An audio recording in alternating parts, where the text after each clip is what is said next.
As things stand, only 2 people have been convicted of any crimes as a consequence of those documents. One is dead and the other is Ghislaine Maxwell. Nonetheless, Andrew Mountbatten-Windsor yesterday became the first royal to be arrested, or the first royal to be held, if we're going to be technically and linguistically correct. The first since Charles I in 1647. And the question that we ask is necessarily cognizant of the law. I'm not going to patronise you, but you need to be sensible and you need to be responsible. I'm kind of talking to myself at the moment as much as I'm talking to you. So there's no speculation whatsoever on guilt or innocence or on any of those matters that could potentially compromise future court cases. The arrest, of course, was over misconduct, alleged misconduct in public office. It has nothing. It had nothing to do with the rather more prominent contents of the Epstein files. But I actually want to do more or less what I was preparing to do yesterday before we were rather overtaken by events. And I want to contemplate ramifications. It was on Question Time last night on the BBC that I first heard the question posed about whether the royal family can actually survive this scandal. And you know, scandal is itself a negotiable word, isn't it? Because if there is no further action, then can you actually describe the arrest of somebody who is not convicted of any crimes, or even at this point potentially charged with any crimes, as a scandal? I don't know. But I think in journalese, at least, the word is entirely appropriate, entirely normal. And that's what I want to talk about. So King Charles was applauded yesterday when he arrived at London Fashion Week. Make of that what you will. But simultaneously, as I think Nick mentioned to you earlier, he has also found himself heckled during public appearances. Heckled, I have to tell you, I spoke to a journalist who'd been present at one of these events, and heckled by an individual or two, and they were greeted by sighs of impatience by everybody else present. So most people turning up for a royal visit are there to express enthusiasm and, let's be honest, a little bit of deference as well. But equally, you may have Republicans who are protesting, or you may have people moved to protest by recent events. They are, however, always in the minority. Nobody wants to be heckled when they turn up to cut a ribbon, but I guess the more prominent you are, the more likely the heckling becomes. And the royal family has suffered various crises over the years. If I give you an indication of what I'm talking about, you only need to open one or two newspapers this morning to see memories of the abdication crisis being cited. The royals survived the abdication, but this crisis is worse, contends a royal writer in the Times newspaper. I was chatting to a lovely bloke last night who was in quite a senior position at LBC on the night that Diana, Princess of Wales died in a tunnel in Paris, and we kind of compared notes about how we dealt with those moments in the context of being involved in producing live radio, and that became a crisis in the aftermath of unparalleled proportion, largely as a consequence of the royal family failing really to recognise the public mood and responding to the death of Diana, Princess of Wales, in a way that many considered to be at best inappropriate or inadequate, and at worst downright callous, culminating under many readings of events in Prince Harry and his brother being compelled, and I mention Harry first there, because he was so visibly young, being compelled to walk behind their mother's coffin in front of the eyes of the entire world, which was largely construed as an attempt to repair some of the public relations damage that had been done by the grown-ups, that had been done by his father and grandparents in the aftermath of his mother's death.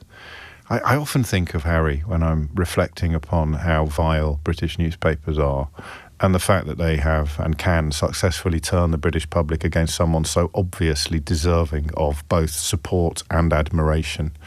It's not a very flattering picture of the British public, is it? But the effort put into, for various reasons, all of them pretty unpleasant, turning the British public against that little boy, who went off, of course, to serve Queen and country in potentially fatal circumstances in Afghanistan. And if you ever doubt the power that British journalism has to destroy the reputations of good people or to malign the reputations of decent men and women, then just have a little look at the Duke of Sussex. Until relatively recently, he would appear in newspaper articles as part of a set of problems that also contained his uncle, Andrew Mountbatten-Windsor. And even at the time, I found myself thinking that this is beyond bonkers.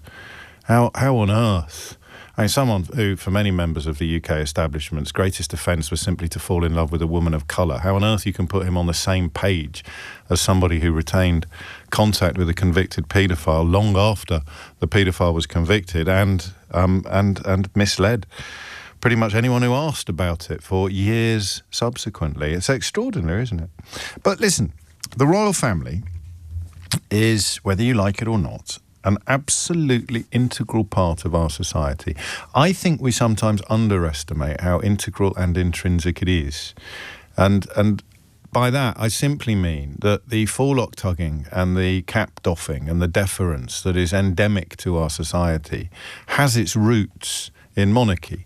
If you have a caste system in a country, if you have a hierarchy of humanity, if you have a pyramid of population, then whatever sits at the pinnacle of that pyramid in many ways defines everything that follows. I remember when I first became a father, and like almost every family in the world, my daughter sort of fell in love with Disney princesses. And I remember reflecting, not in front of them, that would have been weird, but just quietly thinking how odd it is that we still revere a princess. We still give our little girls something to aspire to that is impossible or entirely unachievable, unless they marry a prince, which is also a ridiculous example of a human hierarchy that makes no sense whatsoever and exists only to entrench and perpetuate inequality and unearned wealth. So the royal family is baked into our way of life in ways that we often don't even see because it is so normal to us and so commonplace.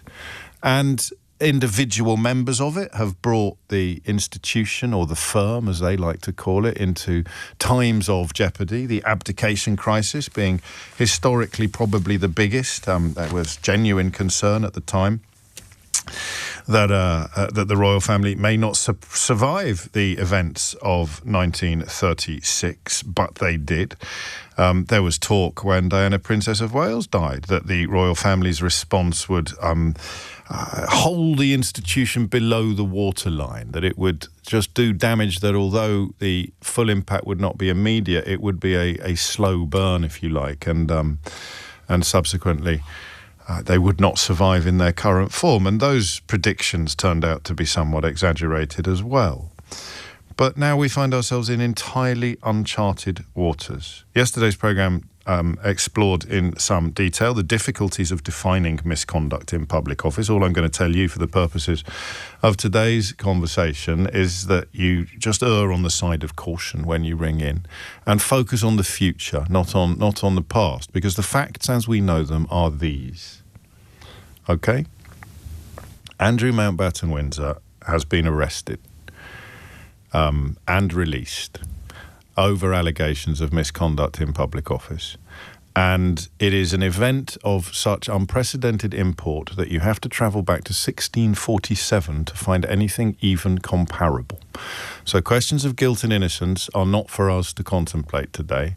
What we contemplate is the size of this story and the potential damage that it does to the institution of monarchy, or, if you prefer, to the royal family itself. I know if you're making a list this morning of interesting elements to the conversation that we're having. The first is that reminder that came through loud and clear during Amit's call that the British monarch can't be arrested or be the subject of civil and criminal proceedings.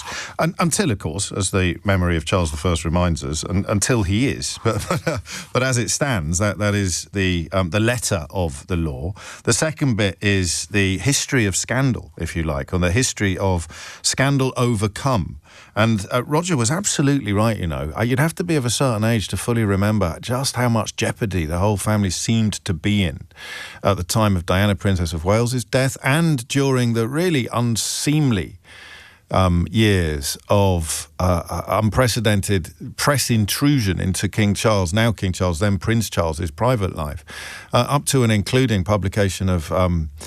I've been in the days of phone hacking, of course. This sounds a bit odd, but before phone hacking existed, I think someone was using a shortwave radio and ended up accidentally stumbling over a conversation that Charles was having with his then mistress, Camilla Parker Bowles, in which he expressed a desire to return to Earth in a sort of bizarre form of reincarnation as a sanitary product. I mean, to be honest with you, if you're going now to your radio, what's happened to James? What's he talking about? That's an indication of the deal that Prince Harry often explains is done between the rest of his family and the media. Because imagine if the things that have dogged the king were to be returned to and regurgitated and poured over in the way that much smaller transgressions are if they're committed by celebrities that the Daily Mail doesn't like or by a left-wing politician. So some of the stuff that Charles was on the hook for, nothing illegal, obviously, but immoral if you subscribe to such codes, and deeply weird and sleazy. He has been allowed to move on from that. He has been allowed almost to shed that period of his life. And the only people that allow you to do that are the members of my profession. It is the media that makes these decisions. The same with Camilla Parker Bowles, who was the sort of wicked stepmother of folklore in the context of the royal family, and portrayed as such and believed to be so by the public. And they went on an epic program of rehabilitation, public and reputational rehabilitation. And that was why Roger's call was so powerful. He reminded us that it really, really worked. It really worked.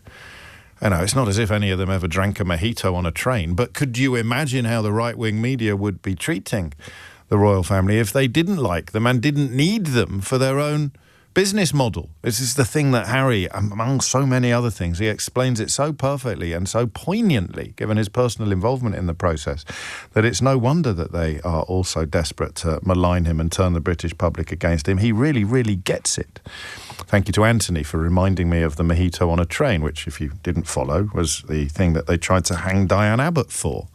When looking the other way, if someone sufficiently posh or sufficiently right-wing does something measurably and demonstrably worse.